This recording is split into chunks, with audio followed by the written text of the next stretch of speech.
Don't you hate it when you're in the middle of doing something and then you get asked to do something else? That's how we felt then. Only it was as if someone had told us to climb Mount Everest, then someone else told us to clean up all of its litter. As an aside, there's apparently a bunch of trash piled onto it. I really don't get people. What used to be a beautiful mountain has basically become a dump heap because they want to prove they aren't compensated. Anyway, I'm getting off track. We aren't even sure how we're going to rescue the princess, I said.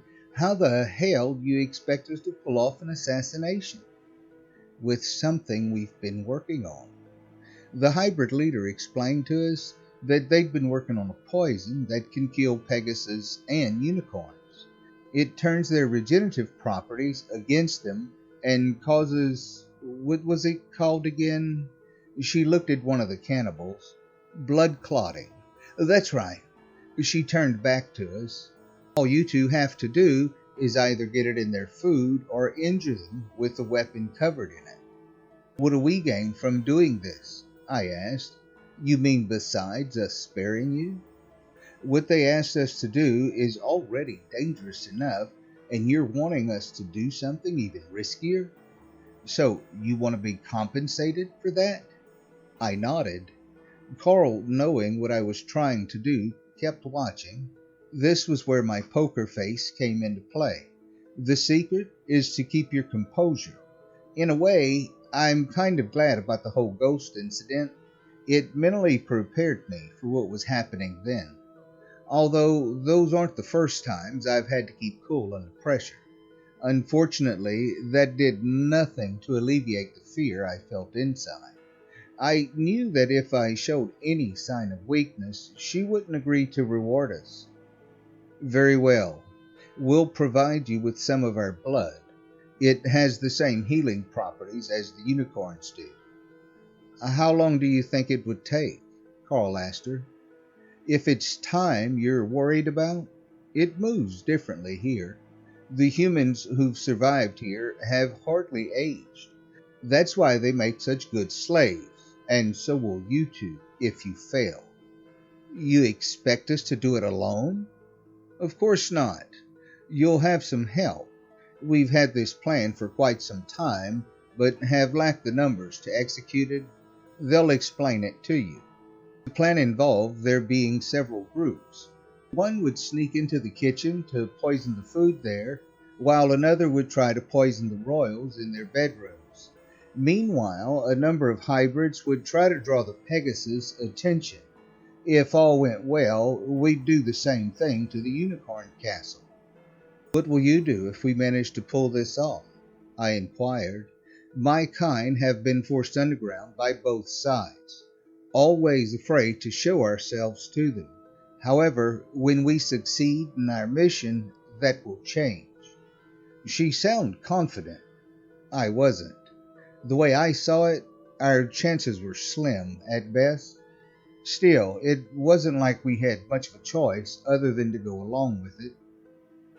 It'll take a day to create the amount of poison we need, so you two will have some time to rest up. All right, said Carl. By the way, where's our stuff? Our weapons room. She ordered the cannibals to escort us there. Along with more lances, there were also some shivs, which seemed to have been made by broken off harpy talons. There were also a large amount of treasures. Our bag was on a large pile of gold. Carl's weapon sat on a table nearby. So, I said to the cannibals as Carl was bringing up our things, what should we do in the meantime?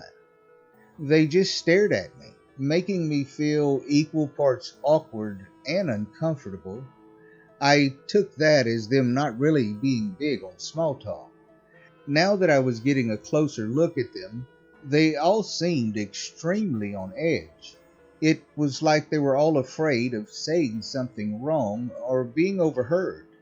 That's something I could emphasize with. I may not have been there long enough to have that level of fear, but I knew to choose my words carefully around them.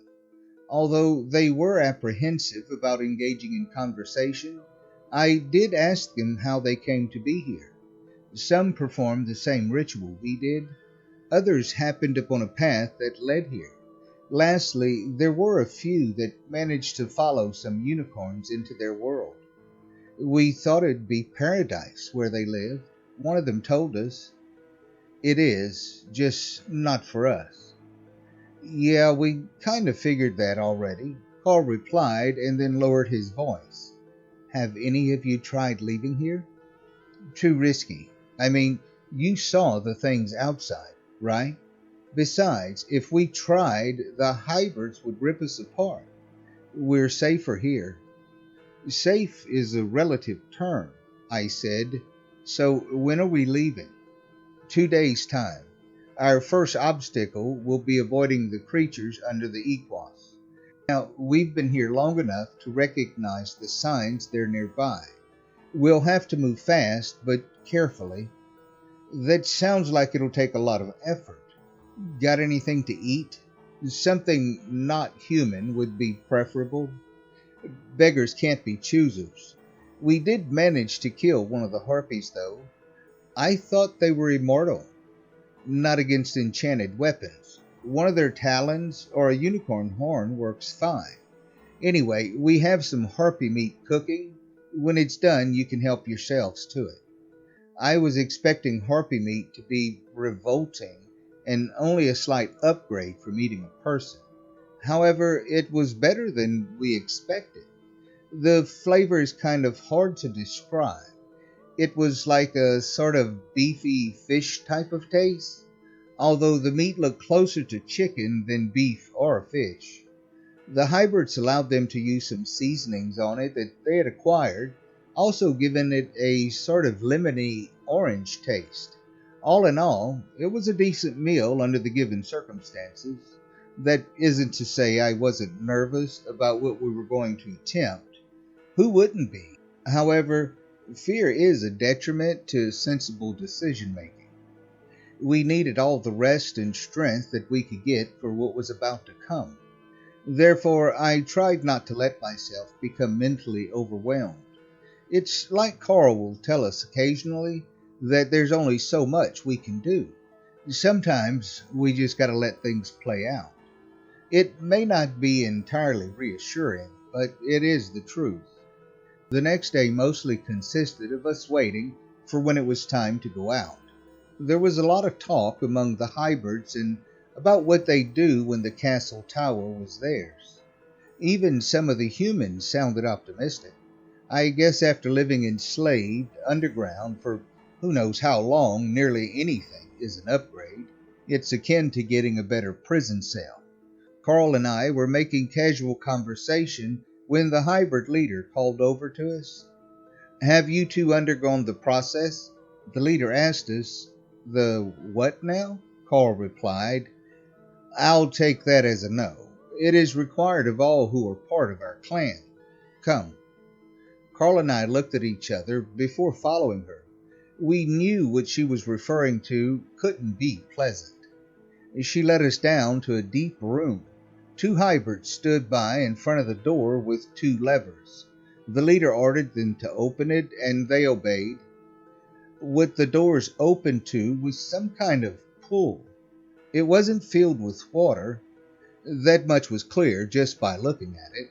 Instead, it seemed to be filled with some kind of pink goo.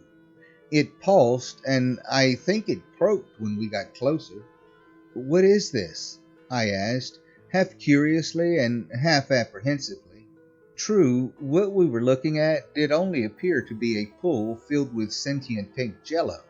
However, if there's anything I've learned, it's that you never know what might fuck you up.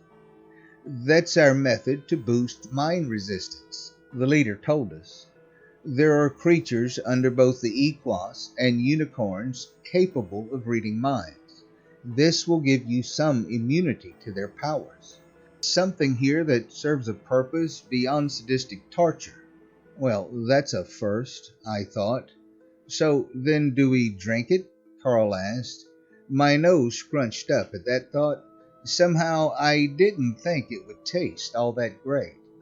No, You must allow it to soak into you.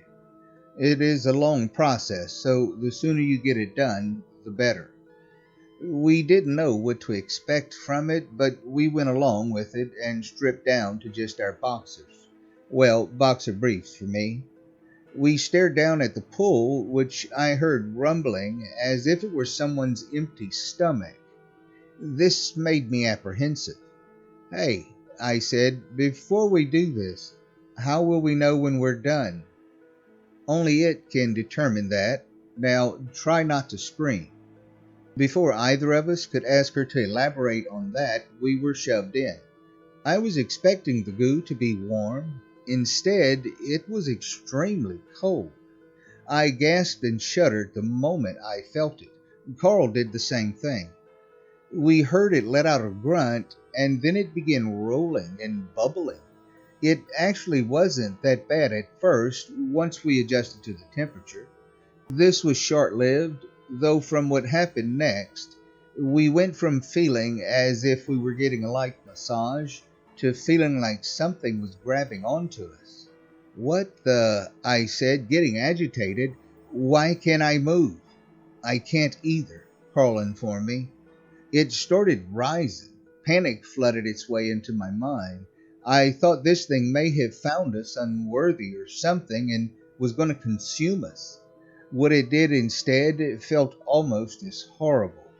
It rose over our heads in a wave and enveloped us.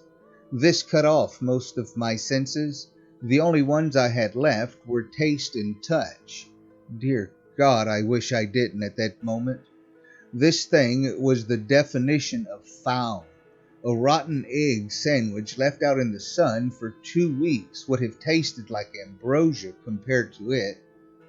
It fed part of itself to me. I could feel it sliding down my throat. I wanted to scream or gag or do something. I couldn't because of it. That wasn't the only torture we endured from it. I felt it change inside of me. The best way I can describe this next sensation is as a stomachache from swallowing too many needles. I felt them poke and squirm into different parts of me. The pain was so intense, it was a mystery why I didn't pass out. Maybe it was preventing that.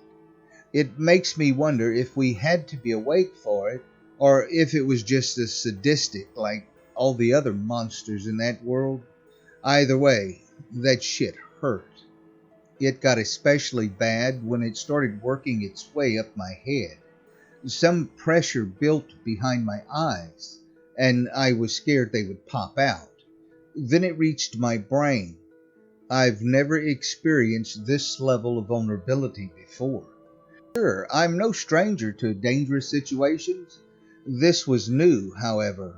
All I could do was scream internally as I felt it seeping into my brain. When it did, everything went dark. My eyes opened some hours later and I realized 2 things. The first was that I was experiencing the worst migraine of my life. I felt as if my head was going to split open. The second thing was that we were being dragged. The sliding of another door became audible to us, and we were tossed into a dimly lit room. A guard who had our clothes in his mouth dropped them in front of us. "We can't have your screams waking the others," he told us. "Get whatever rest you can for tomorrow. You'll need it." That night, our sleep was frequently interrupted by us waking up screaming from the pain in our heads.